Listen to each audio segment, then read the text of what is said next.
निनो से काना की वर्ष भितर राज्य सरकार विभिन्न विभाग में खाली पड़ा पदवी होती पूरण 40,000 रु अधिक सरकारी पदवी रे नियुक्ति पाई अनुमोदन मिली 26,000 रु अधिक पदवी रे नियुक्ति दि जाई सारी ए दिन को बहुत दिन अपेक्षा दिला एबे नूतन सरकार असंती तो से जेंती कहिदिले कि केवल कथा कहिबानी करिके देखैबा कथा देबी कथा रखिले सरकार निहाती हमको आगु सरकारी चाकरी रे एत सुयोग देखिया को मिलु नथिला और मोहन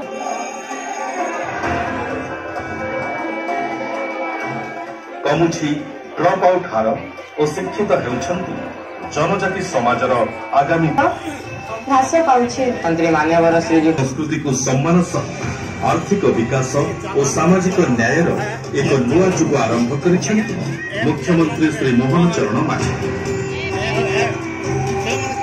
लोकंक सेवारे निरंतर काम करुछंती लोकंक मुख्यमंत्री और लोकंक सरकार वर्ष उपलब्धि अनेक माननीय प्रधानमंत्री श्री नरेंद्र मोदी देश में 3 कोटी लक्षपति विधि निर्माण लक्ष्य रखिथिबा बेले आज ओडिशा साजिछि देश में नंबर 1 सेहीपरि राज्यर आर्थिक अनग्रसर परिवार में झीओंक विवाह पाई मुख्यमंत्री कन्या विवाह योजना रे मिलुछि सहायता कला संस्कृति साहित्य सभ्यता और अपार संभावनार माटी महाप्रभु श्री जगन्नाथ राज्य आम ओडिशा से कालिया सान्तंक आशीर्वाद